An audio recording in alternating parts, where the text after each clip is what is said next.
Olá, olá, olá, meu nome é Gerson, eu tô aqui com vocês para mais uma aula de História para o concurso da PM. Nessa aula a gente vai falar ainda sobre Segunda Guerra Mundial, destrinchando alguns pontos ali que nós já levantamos naquela introduçãozinha sobre os antecedentes do conflito. A gente vai falar hoje sobre um pouco sobre o expansionismo italiano, o expansionismo japonês e especialmente o expansionismo alemão, que vai levar o mundo para essa Segunda Guerra Mundial, certo? Vamos lá para o primeiro slide. Primeiro ponto que a gente tem aqui é o imperialismo japonês e o imperialismo italiano. Por imperialismo a gente entende aqui que é o domínio territorial de outros povos, mas também é o controle indireto, tá? Exercido por governantes fantoches, por poder econômico que influencia as elites de outros países a fazerem aquilo que você quer. Então você tem aí o imperialismo japonês, o imperialismo italiano, que vai acontecer ali principalmente na década de 1930, logo depois da crise de 1929. Nesse contexto aí, em 1931, primeiro falando do imperialismo japonês, o Japão vai ocupar a região da Manchúria. A região da Manchúria é uma região que era rica em minérios e tinha o solo fértil. Lembra que eu falei na aula passada da Era Meiji? O Japão, ele era a única potência industrial da Ásia.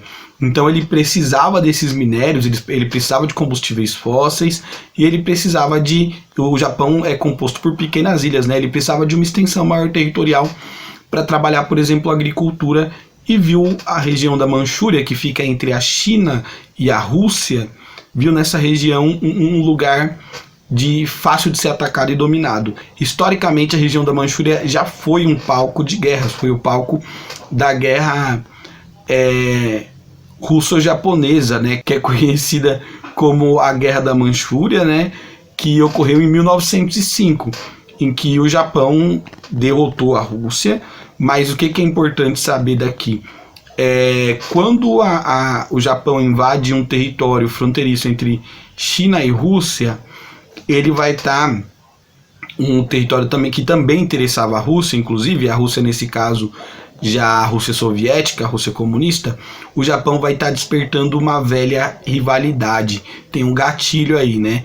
Que como a Rússia perdeu a guerra em 1905, quando o Japão ocupa esse território em 1931, os russos já vão puxar na memória essa história. Então tem um ressentimento e uma ideia de que, por exemplo, a Rússia pode ter a chance de derrotar o Japão em uma nova guerra, caso isso ocorra. Então já dá para separar dois lados aí.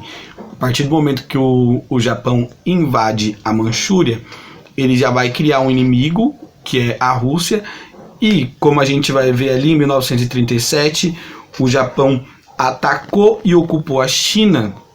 Então o Japão ele vai acabar tendo aí também mais um outro inimigo asiático, um inimigo fraco, um inimigo que tinha uma população enorme, que era a China, mas que não tinha, nessa época, não tinha potencial nenhum, não tinha indústria, não tinha força para encarar o Japão. Então a China vai ter parte do seu território invadido e ocupado pelos japoneses. Essa é a face do expansionismo japonês. Mais para frente a gente vai ver o que o Japão provocou já quando eclode o conflito, já quando eclode a Segunda Guerra Mundial. Só para olhar aqui no mapa, eu estou apontando com a setinha, né? O vermelhinho é o Império Japonês, certo?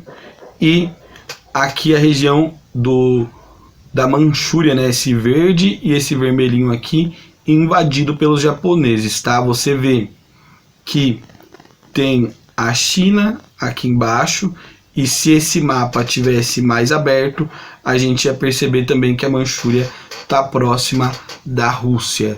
Então, esse primeiro mapa aqui que eu estou apontando mostra esse expansionismo japonês. Depois vamos para o segundo expansionismo. Lembra da Itália ressentida por não ter recebido os territórios prometidos pelas potências vencedoras da Primeira Guerra? Nesse contexto de ressentimento, os italianos em 1935 vão invadir a região da Eritreia, a região da Etiópia, tá? um ponto estratégico, dá para olhar aí no mapa também.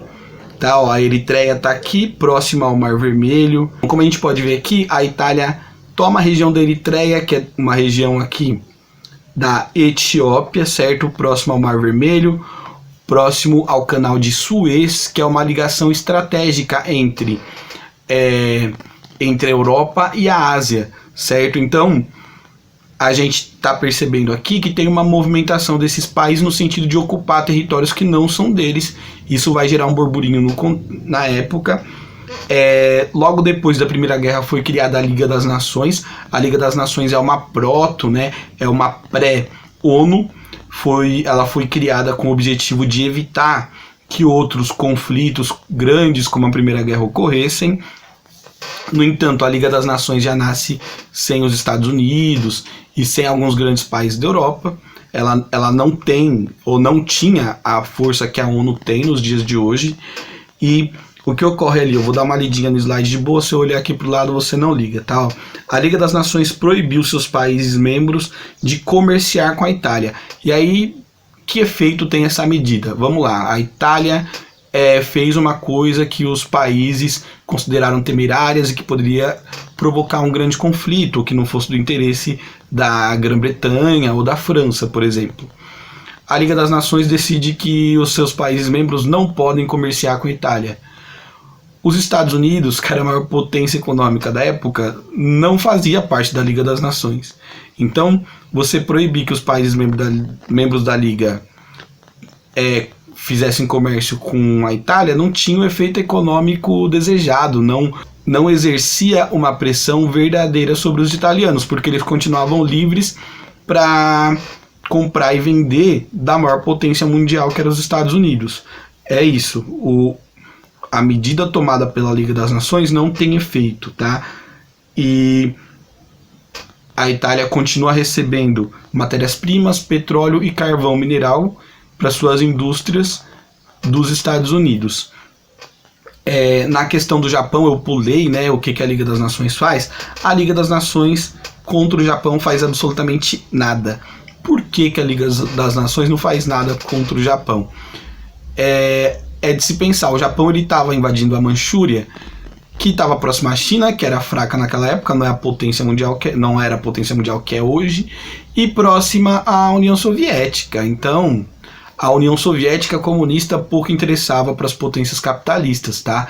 Eles queriam mais que os outros países agredissem, ou queriam mesmo era isolar a União Soviética. Eles tinham medo da ideologia que surgiu junto com a União Soviética. Eles queriam mesmo era barrar a expansão do comunismo. Então o Japão invadia a Manchúria e eventualmente agredir a União Soviética, para a Liga das Nações estava de boa. Então nada foi feito contra o Japão nessa invasão da Manchúria em 1931. Agora a gente vai para o principal expansionismo, né, da época, que é o expansionismo nazista. E a gente tem 1 milhão de coisas aqui do nazismo, né? Tem expansão e quebra do Tratado de Versalhes e praticamente o nazismo do Hitler provocando a Segunda Guerra. Primeira coisa, nazistas no poder, germânicos são um povo superior, certo? Estão acima de qualquer outra raça. A gente sabe hoje que o conceito de raça não existe para a ciência, não existe para a biologia, tá? O ser humano é tudo igual, tem as mesmas capacidades, pouca coisa muda, é o fenótipo, a cor da pele, alguma coisa de sexo, mas pouquíssima coisa muda geneticamente de um ser humano para o outro, mas aqui o nazismo vai trabalhar com aquela ideia de que você tem um alemão puro, um ariano, um germânico, que é superior a outros povos. Pautado nessa ideia, o germânico puro sendo superior, ele pode subjugar, dominar, escravizar e fazer o que quiser com os povos inferiores. Pronto, a gente vai chegar a partir dessa ideia na teoria do espaço vital, que na cabeça do Hitler, né, você tinha que formar uma grande Alemanha. E para formar essa grande Alemanha, eles precisariam de recursos minerais, precisariam de combustíveis e de terras férteis para promover uma industrialização que fosse equivalente à grandeza dessa raça superior, com muitas aspas aí, né? Com base na teoria do espaço vital, de que os alemães poderiam ocupar e invadir o território de qualquer povo inferior, em 1935, o Hitler retoma o serviço militar obrigatório. Isso quer dizer que ele vai quebrar o Tratado de Versalhes, que proibia a militarização da Alemanha. A Alemanha não poderia ter mais do que 100 mil soldados. Quando Hitler faz isso, ele quebra o tratado. Os países que fizeram o tratado, os países vencedores, a França e a Inglaterra, não fazem nada. Depois de militarizar a Alemanha em 1935, ele retoma a região do Sarre. Então ele começa a invadir regiões que ele havia perdido com a Primeira Guerra, tá? Em 1936, ele também militariza e toma a região da Renânia. A região da Renânia, ela estava dominada, ela era uma antiga região alemã. Então, em 1936, a gente tem a retomada da Renânia pelos nazistas. E aí, ainda nessa data, o Hitler vai formar uma aliança, né? Vai fazer o Tratado de Aliança e Amizade e vai se unir com o Mussolini, que é o fascista da Itália. Então, em 1936, a gente tem esse começo de formação de bloco por corrente ideológica. O nazismo, que se inspirou muito no fascismo, vai se reunir com a Itália. Juntos, o Hitler e o Mussolini vão prestar auxílio, em 1936, para o general Francisco Franco, que é um general espanhol. E por que eles vão prestar apoio o quê? Apoio militar. Porque nesse contexto, aí nesse momento, estava acontecendo a Guerra Civil Espanhola. E só para a gente entender um pouquinho, a Espanha tinha eleito um governo de esquerda, um governo socialista, isso democraticamente. Algumas facções conservadoras ligadas à Igreja Católica e ao exército vão entrar num conflito para dar um golpe nesse governo socialista que foi eleito democraticamente na Espanha, e aí a Espanha entra numa guerra civil, certo? A parte socialista contra a parte conservadora e de direita. E nesse contexto, o Hitler e o Mussolini, certo? Um nazista e um fascista, vão apoiar o Francisco Franco, que era da ala conservadora, que era militar, já tinha uma veia ditadora e já se inspirava nos fascistas. Então, o que vai acontecer de importante aí? Vai acontecer um ensaio geral para a Segunda Guerra Mundial. É um lugar onde os alemães vão testar os armamentos que eles já vinham produzindo, quebrando também o Tratado de Versalhes, que dizia que eles não poderiam fabricar armas de grande porte. Os alemães vão treinar seus aviões, vão treinar seu bombardeio, vão treinar uma estratégia que vai ser usada muito e que vai dar muito certo pro Hitler, que é a tática do Blitzkrieg. Então, na Guerra Civil Espanhola, a gente vai ter a Alemanha testando seus novos armamentos e suas estratégias de guerra, em especial a estratégia do Blitzkrieg, da guerra relâmpago, que vai dar muito certo durante esse segundo conflito mundial. Tanto que tem aquele quadro clássico do Pablo Picasso, que é Guernica. Procura na internet depois que você vai ver, ele vai mostrar, é um quadro todo fragmentado, que representa o bombardeio ao vilarejo de Guernica, que foi feito pelos alemães para testar essas armas, tá? Então, você tem a aliança Mussolini e Hitler para ajudar o fascistoide Francisco Franco na Guerra Civil Espanhola. Depois de um tempo, a Alemanha assina o Tratado Anticomunista, né? Aí tá, acho que está em alemão, Antikomintern, mas o Tratado Anticomunista com o Japão. Não vou fazer piada com nazismo comunista, porque, né, todo mundo sabe que isso só é verdade no WhatsApp. Então, a Alemanha assina o Tratado Anticomunista com o Japão. E olha bem como as coisas estão se desenhando de acordo com o que a gente viu na aula anterior. A Alemanha nazista se junta com a Itália fascista na Guerra Civil Espanhola. A Alemanha nazista faz um pacto anticomunista com o Japão do Hirohito, o Japão que tinha invadido a Manchúria, que está na fronteira com a Rússia soviética. A Alemanha que também está ali bem próximo da União Soviética, do Stalin. Então, a gente vê aqui que já está formado por meio de alianças o eixo que é o lado alemão da guerra, o eixo que na verdade é o eixo, se você for lembrar do nome completo do bloco, é o eixo Roma, Berlim, Tóquio, tá?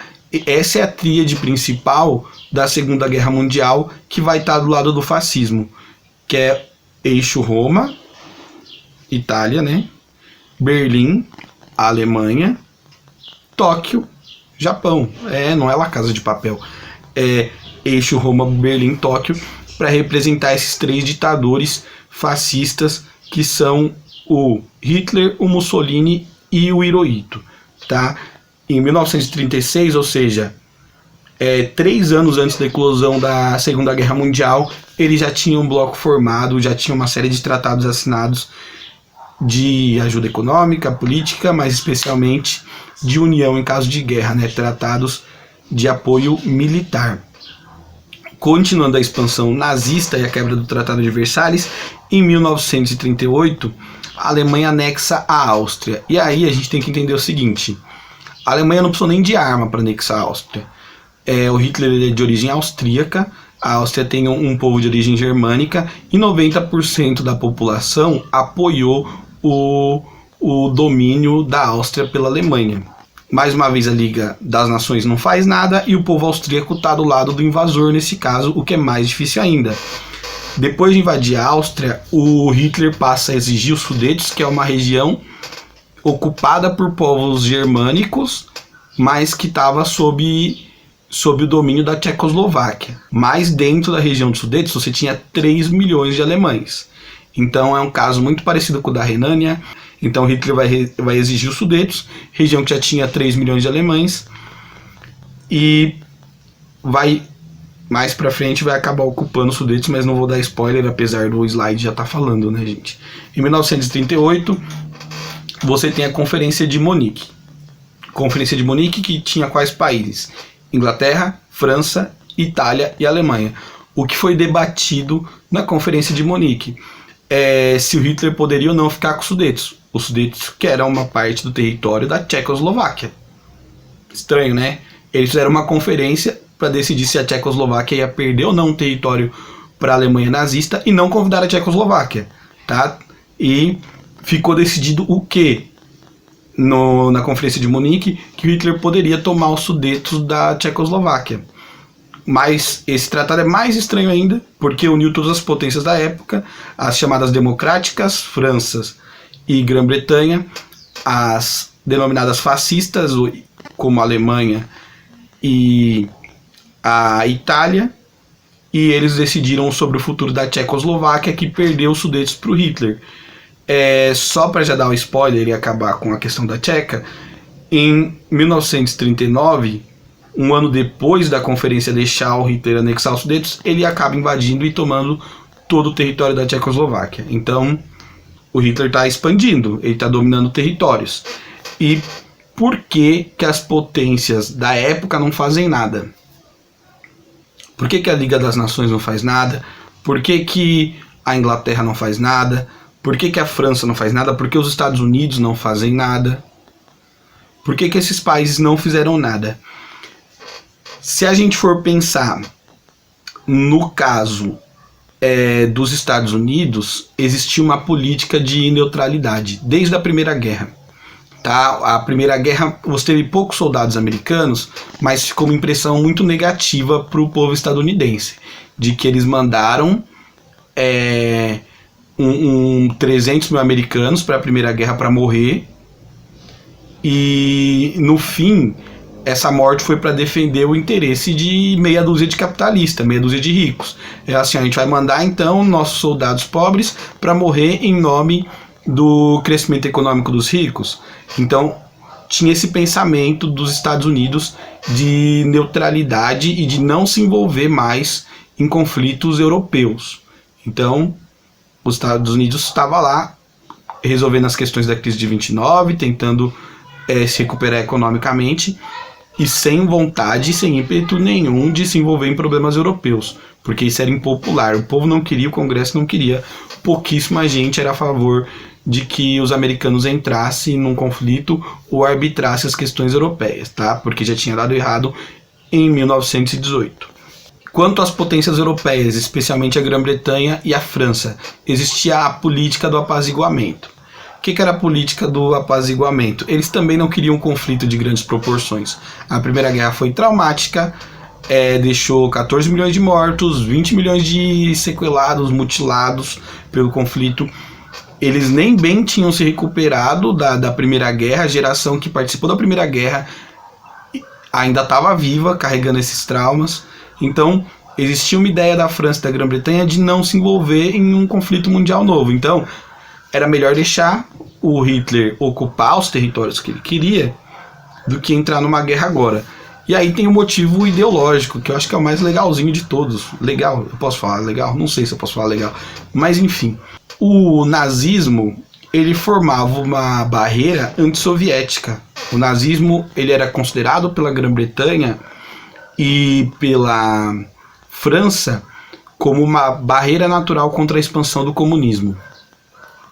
Então era de interesse das potências econômicas capitalistas que o Hitler tivesse com poder ali, certo? Porque ele era um rival da União Soviética. Já tinha assinado um tratado anticomunista com o Japão, já tinha entrado na Guerra Civil Espanhola contra os comunistas, e isso era muito próprio do discurso nazista. Um dos primeiros grupos perseguidos e mandado para campos de concentração na Alemanha é o grupo dos comunistas.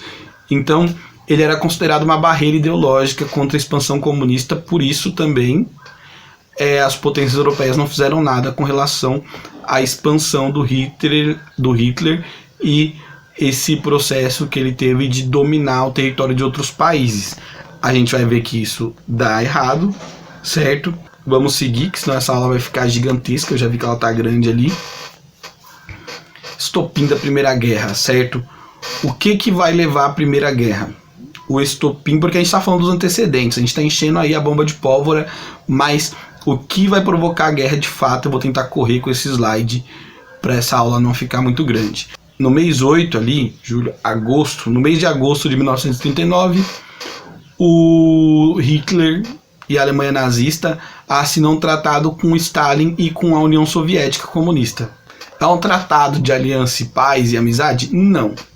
É um tratado de interesse, é um tratado de não agressão, é o chamado Pacto Germano-Soviético, certo? Ou Pacto Ribbentrop-Molotov. Ribbentrop-Molotov é o nome dos dois ministros das relações internacionais, o alemão e o soviético, que fizeram as negociações para formar esse pacto.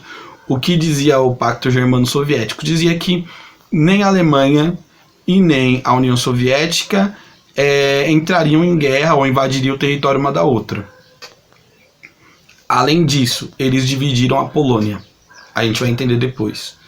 Mas era um pacto de não agressão, tá? Não é que um admitia ou gostava ou seguia a ideologia do outro. Não. Eles estavam em ideologias extremamente opostas, o comunismo e o nazismo.